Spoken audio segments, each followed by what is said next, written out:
In the hushed twilight of a Jamaican sunset, where the palm fronds whispered secrets to the Caribbean Sea, Errol Flynn, the last of the great adventurers, once stood on the weathered dock of his private island. A half-empty bottle of rum, held loosely in his hand, caught the fading light. He would gaze at the horizon, his famously handsome face etched with a map of 1,000 journeys, as if the endless expanse of water held the coordinates to his next great escape. But in those quiet moments, it wasn't the vast, beckoning ocean that haunted him most. It was the pull of the homes he'd left behind. Sanctuaries built not just from wood and stone, but from the very fragments of a life spent forever chasing the thrill of the unknown. What hidden yearnings drove this swashbuckling superstar, this embodiment of reckless charm, to carve out such isolated, elaborate paradises? What drove him to build places where the riotous laughter of lovers and legends would eventually mingle with the silent ghosts of his own regrets? High in the Hollywood Hills, his sprawling estate Mulholland Farm wasn't merely a house. It was Flynn's defiant, sprawling stand against the profound emptiness that fame had carved into his soul. It was a fortress of excess, designed to drown out the silence of his solitude. To understand these homes is to understand the man himself, a man for whom a house was never just a place to live, but a stage, a hideout, and a mirror to his own turbulent heart. Errol Flynn's journey began as far from the glittering lights of Hollywood as one could imagine. He was born in 1909 in the rugged, untamed wilds of Tasmania, Australia, a place where the salty air and endless horizons instilled in him a wanderlust that would become the defining force of his every choice. As a restless young man, he roamed the globe with an almost pathological need for adventure. He prospected for gold in the disease-ridden jungles of New Guinea, sailed treacherous seas in vessels barely held together, and even dodged poisoned arrows from indigenous tribes, collecting physical and emotional scars that became badges of his seemingly unbreakable spirit. This raw, untamable energy propelled him to Hollywood in the mid-1930s. With his chiseled features, athletic grace, and a devil-may-care charisma that scorched through the screen, he was an instant sensation. Warner Brothers cast him in a series of iconic roles that cemented his legend. Films like The Adventures of Robin Hood and Captain Blood, where the on-screen adventurer and the off-screen man seemed to merge into one.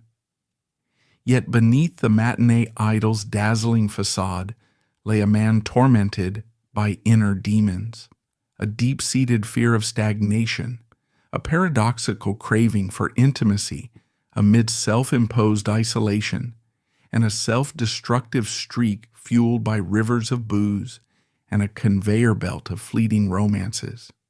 His real estate choices mirrored this internal turmoil. They were grand estates that offered a much-needed escape from the studio's relentless glare, yet they often became theaters that amplified his personal chaos. Mulholland Farm, built during the zenith of his Hollywood power, embodied his need for both grandeur and privacy, a sprawling, fortified retreat where he could host the world while simultaneously hiding from it. Later in life, as his career faltered and his health failed, his properties in Jamaica, like Navy Island and the Boston Bay Ranch, became his emotional anchors. They were tropical havens reflecting a desperate desire for simplicity, authenticity, and perhaps redemption. These homes weren't just addresses on a map, they were psychological refugees, shaped by Flynn's deeply artistic soul, his love for seafaring tales, his collection of exotic artifacts, and the innate dramatic flair that made every room he inhabited feel like a set from one of his own grand adventures. Flynn's iconic residences unfolded like chapters in his autobiography, each one marking a distinct phase of his whirlwind life. We begin our tour in 1941. Flynn is at the absolute height of his fame, the undisputed king of the swashbuckler film and one of the biggest stars in the world. It is at this moment that he acquired 11.5 acres of untamed, sun-scorched land off Mulholland Drive, high in the Hollywood Hills. The location was perfect. From this perch he could look down upon the sprawling San Fernando Valley and see the distant glow of the Warner Brothers studios, the very dream factory where he'd swung from ropes, crossed swords with villains, and stolen the hearts of millions on screen. It offered the perfect blend of majestic seclusion and tantalizing proximity to Tinseltown's temptations. Flynn, a man who refused to live in anyone else's world, didn't settle for an existing structure. He envisioned and built Mulholland Farm from the ground up. He collaborated with architects, but the vision was his own, drawing inspiration from the rustic charm of New England colonial farmhouses and adapting them to the sun-drenched landscape of Southern California. The result was a sprawling two-story white clapboard home with a steeply sloped roof, classic dormer windows, and wide, inviting verandas. It was an image of wholesome, rustic charm incongruously set amidst the arid, chaparral-covered hills. The previous owners of the land had been minor Hollywood figures, but Flynn, with his characteristic bravado, transformed it into a legend. He enlisted the help of the master craftsmen from the Warner Brothers set department, essentially using the studio's resources to build a movie set for his own life. They added his unique and often infamous personal flourishes, a detached, soundproofed casino for all-night gambling sessions, a spacious barn for his beloved horses, a single, impeccably maintained tennis court, and a shimmering swimming pool that became the backdrop for countless decadent parties. Years later, a subsequent owner, the singer Ricky Nelson, would paint the pool bottom black, a move that echoed the persistent whispers that Flynn himself had originally designed it that way, a touch of darkness beneath the sunny California facade. Step with me now, back in time, through the wrought iron gates. The long driveway wound its way uphill, a path to another world, flanked by wild California brush that Flynn deliberately left untamed, a constant living reminder of his jungle roaming past. The foyer opened into a sunlit expanse where natural light poured through tall windows, casting golden hues on polished hardwood floors. The living room was the heart of the home, a cavernous, cathedral-like space with exposed beamed ceilings and a massive stone fireplace that roared to life on rare foggy evenings. This room was a museum of Flynn's persona. He adorned the walls with valuable oil paintings, rumored to include a genuine Manet, which he likely acquired in a trade or a poker game. Alongside it hung a large aquarium teeming with exotic tropical fish. Its backdrop was a whimsical, cartoonish mural painted by his artist friend, the notorious character John Decker, adding a touch of playful surrealism to the grandeur. The air here, visitors recalled, always carried the faint, pleasant aroma of aged leather from the custom-built furniture and the lingering scent of cigar smoke, remnants of Flynn's private early morning rituals. He would often retreat to this room at dawn, nursing a hangover in a high-backed armchair, spinning incredible, often exaggerated, tales of his seafaring youth to the few bleary-eyed guests who had survived the night's festivities. Upstairs, the private quarters exuded a seductive, almost theatrical intimacy. The bedrooms featured silk drapes in deep crimson, framing breathtaking views of the valley below. Flynn's master suite was a sanctuary of his own contradictions. In the center stood a plush four-poster bed, theatrically draped in the same kind of mosquito netting he had used during his days prospecting in New Guinea. Beside it was a cluttered writing desk piled high with half-finished scripts, unpaid bills, and passionate, often poetic, love letters. The bathrooms, tiled in cool, expensive marble, hid the home's most infamous secrets. Two-way mirrors, expertly installed by studio artisans, allowing for unseen observation from a series of adjacent hidden passages. These narrow, dark corridors snaked through the walls of the house like arteries, connecting various rooms with strategically placed peepholes. They were a testament to Flynn's complex psychology, part playful prankster, part voyeur, always orchestrating the action around him, even when unseen. The kitchen, with its oversized commercial range and a collection of copper pots hanging like trophies, buzzed with activity during Flynn's frequent cooking sprees. He was a surprisingly adept and adventurous chef, and he would often take over the kitchen himself, whipping up exotic, spicy dishes inspired by his global travels. The sense of curry, garlic, and roasting meats would mingle with the sounds of loud laughter, or, just as often, furious arguments, as his second wife, the young and beautiful Nora Eddington, attempted to navigate the daily chaos of his infidelities and his tempestuous moods. The grounds of Mulholland Farm amplified the estate's larger-than-life allure. The tennis court hosted spirited, highly competitive matches with fellow stars like Humphrey Bogart and Clark Gable, the sharp thwack of tennis balls echoing against the silent hills. The barn, with its sweet, earthy scent of hay and horses, housed Flynn's prized steeds. He was a superb horseman, and he would often saddle up for solitary rides at dawn, escaping into the hills to clear his head away from the relentless glare of the paparazzi. The casino, a detached windowless building, was the true epicenter of Mulholland's wilder nights.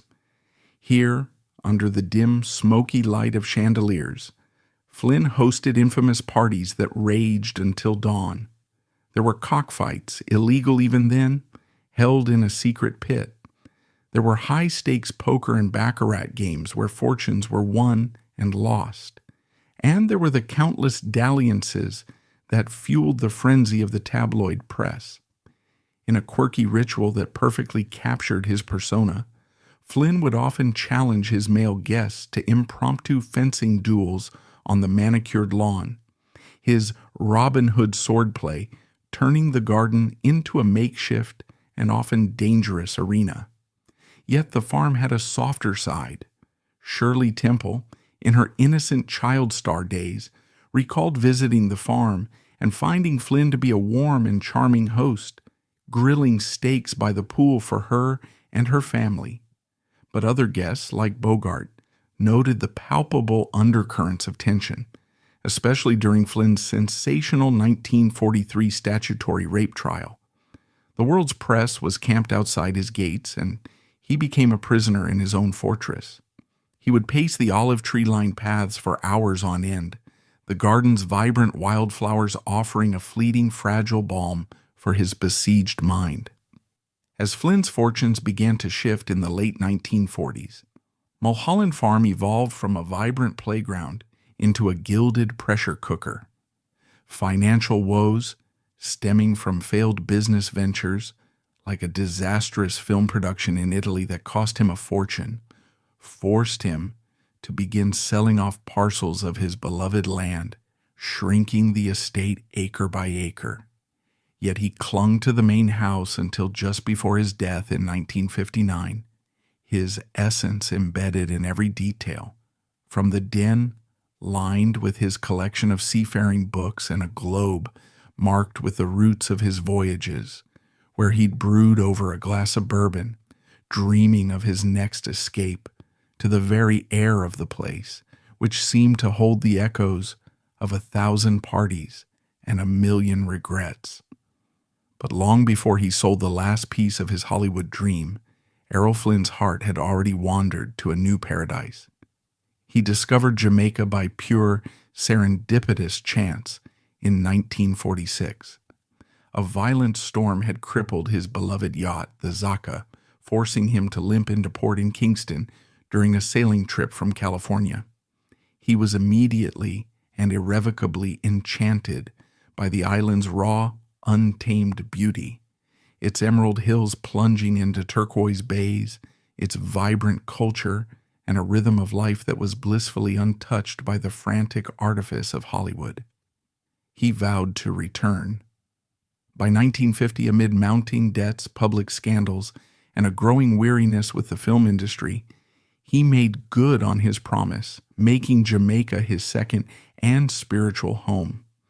First came the acquisition of Navy Island, a stunning 64-acre jewel of land, floating in the harbor just off the coast of Port Antonio. The legend, which Flynn himself happily perpetuated, was that he won the island in a rum-fueled high-stakes card game with a local tycoon.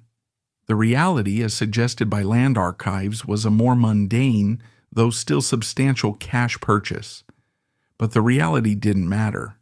In Flynn's world, the legend was always more potent. This was not the polished, manicured opulence of Mulholland Farm. This was a primal paradise. Flynn developed it modestly, respecting its natural state. He built a simple, elegant bungalow with a thatched roof, wide-open verandas designed to catch the cooling trade winds, and interiors of dark, rich Jamaican hardwood, polished to a warm sheen. The architectural style had colonial influences, seen in the louvered, jealousy windows that allowed for ventilation while maintaining privacy, and the wide porches that overlooked the sea. But Flynn's personal touches made it his own. He planted the grounds with exotic flowers and trees collected from his global wanderings, built a sturdy dock for the Zaka, and carved hidden paths that wound through the dense mangrove thickets. The main house on Navy Island felt alive with the island's pulse. The rooms were constantly filled with salty sea breezes. Hammocks swayed gently in the bedrooms, which were sparse yet inviting, a world away from the lavish, silk-draped rooms of Mulholland. The main living area, with its hand-woven rugs and furniture crafted from driftwood, hosted intimate, informal gatherings. He would throw legendary jerk chicken feasts under the starlit skies, where local Jamaican friends and fishermen would mingle with international visitors, like the author Ian Fleming, who was a neighbor and friend, and who drew inspiration for the character of James Bond from Flynn's own larger-than-life adventures and his intoxicating charm. Flynn's private rituals here were gentler, more contemplative. He would spend his mornings at a weathered desk overlooking the sea, penning the pages of his brilliant, scandalous memoir, My Wicked, Wicked Ways. He'd spend his afternoons diving for coral treasures in the crystal-clear reefs that surrounded his island. A quirky addition, whispered about by locals, was a rumored underground tunnel leading from the bungalow directly to a secluded beach, perhaps for discreet escapes with lovers, or for smuggling rum during his wilder moods. Eager to expand his Jamaican footprint, Flynn then acquired the Titchfield Hotel in Port Antonio. It was a grand, faded colonial relic, perched on the tip of a peninsula, boasting 400 rooms and a spectacular 600-foot-long piazza that offered stunning views of the harbor. Built in the early 1900s by British entrepreneurs, it had once hosted royalty and was the crown jewel of the Caribbean before falling into disrepair. Flynn bought it in the early 1950s, envisioning a grand revival, a celebrity haven that would put Port Antonio on the map. He renovated it with his signature flair, restoring the ornate verandas, adding a lively bar stocked with his favorite spirits, and decorating the suites with artifacts from his travels, like tribal masks from New Guinea and maritime antiques.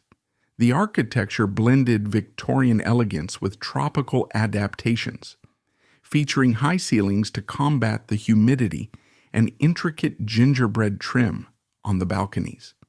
Stories from this era abound of Flynn holding court in the grand lobby, regaling guests with wildly embellished yarns of his Hollywood exploits or of him hosting a young, pre-revolution Fidel Castro for long cigar-fueled debates in the hotel's lush gardens. Nearby, his Boston Bay ranch completed his Jamaican triad. It was a sprawling cattle farm with orchards of mango and banana trees, a collection of simple, sturdy ranch-style buildings made of local stone and timber, and open pastures that rolled gently down to the sea. Acquired in the mid-1950s, it reflected Flynn's deep longing for grounded, earthly pursuits. He would rise at dawn and ride herd with his ranch hands, the scent of the earth and livestock acting as a tonic for his rapidly ailing health. The main house here was his most modest. It had wide plank floors, a large stone fireplace for cool, rainy nights, and simple bedrooms with breathtaking views of the crashing waves. Here, with his third wife, the actress Patrice Wymore, Flynn found a fleeting, fragile peace, planting gardens and raising livestock. But even in paradise, financial strains were a constant, forcing him to sell off parts of the ranch before his death. These two distinct worlds, the Hollywood fortress and the Jamaican sanctuary, perfectly captured Flynn's mindset across the eras of his life. Mulholland Farm was the stage for his triumphant yet turbulent 1940s, a theater for Hollywood excess and intrigue. Jamaica was his retreat for the waning, reflective 1950s, a place for introspection amidst his personal and professional decline.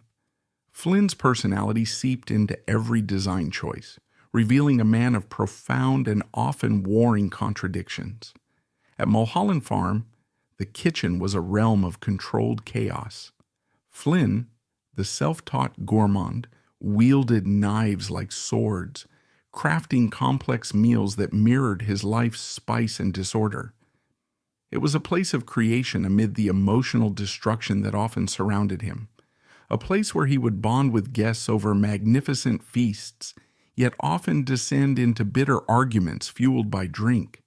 The garden, deliberately left wild and unmanicured, was no mere backdrop.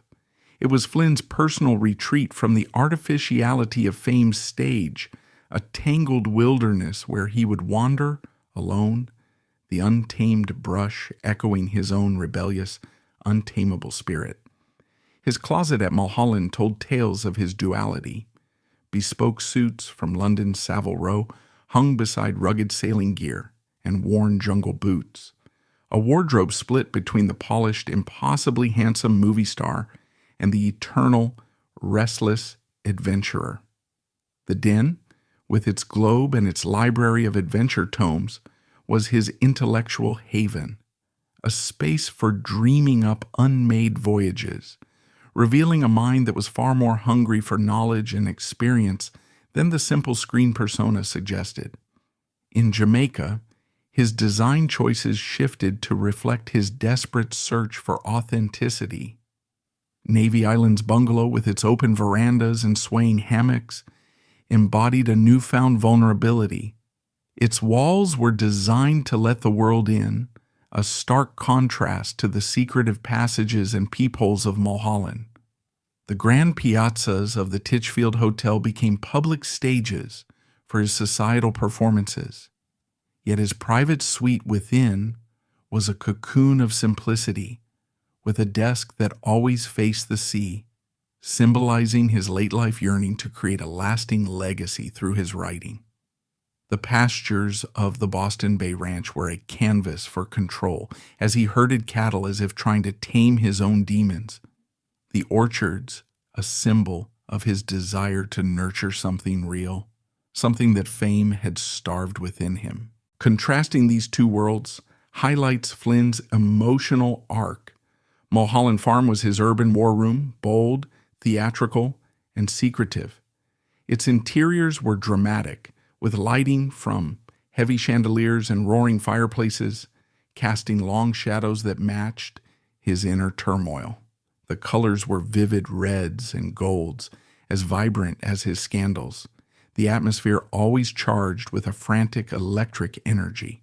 It was a place dominated by early career grandeur, its casino pulsing with risk, mirroring his high-stakes gambles in Hollywood. Jamaica, by contrast, was a countryside sanctuary, earthy, open, and drenched in the soft light of the tropics.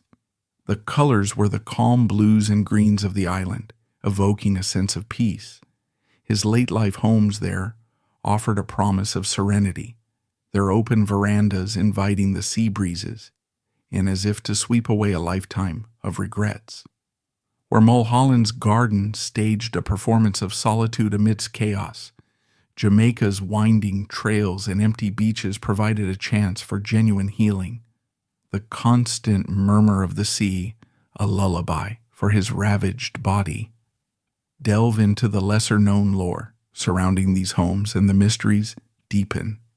Beyond the known peepholes at Mulholland, Flynn had elaborate plans for a modernistic greenhouse where he intended to cultivate a collection of black orchids, the cuttings smuggled from the Bahamas.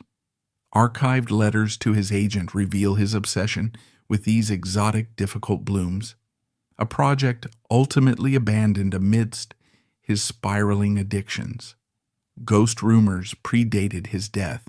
Staff would whisper of footsteps in the hidden passages when Flynn was known to be out of the country. After he sold the estate, the stories intensified. The new owner, gospel singer Stuart Hamblin, and his family reported strange occurrences. His daughter Viva Ellen recalled, "Daddy would pray over the house, but that presence lingered, like Errol wasn't ready to leave his playground." Ricky Nelson, who bought the house in 1980, experienced slamming doors and unexplained crashes. His daughter, actress Tracy Nelson, later said in interviews that she believed Flynn's restless ghost was trying to warn her father about his impending fatal plane crash in 1985, saying, "It was like he was watching over us, restless but protective." And then there is the most macabre wow fact of all.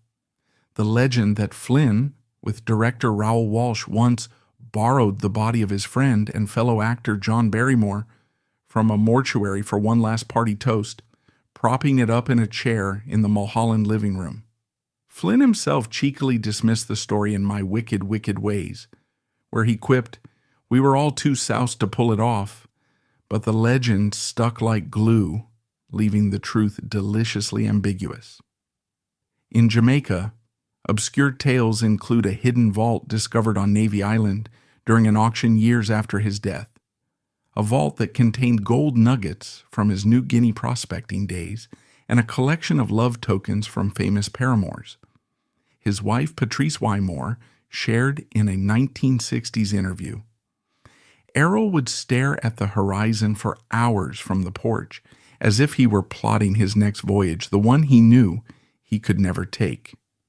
Ian Fleming, a frequent guest, noted in his letters, "Flynn's island is more intoxicating than any Bond gadget, a world of rum and reefs with a palpable dash of danger."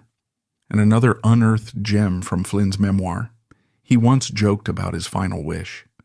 "If I die tomorrow," he wrote, "bury me under a banana tree. At least then I know I'll come back as rum."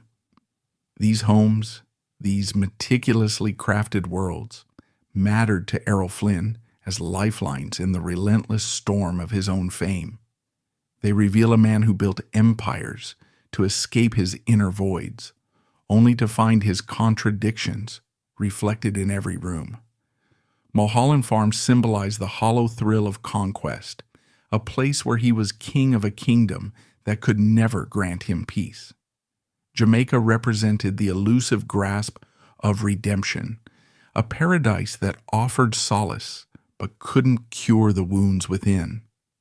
His tragic, lonely end at the age of 50 in a Vancouver apartment, his body broken by a lifetime of excess, far from any of these personal havens, underscores the ultimate cruelty of his fame. It was a gilded cage of his own making, a place where true belonging always seemed to slip like sand through his fingers. Picture the last light fading over his bungalow on Navy Island, the waves lapping at the empty dock as if beckoning him to set sail one last time. It is a poignant final symbol of a magnificent, restless spirit, forever adrift on the seas of his own making, a life that teaches us that even the greatest of legends ache for an anchor in the endless tide of time. And that's all for today's video. Don't forget to leave a like, comment your thoughts, and subscribe so you'll always be in the loop. Thanks for watching.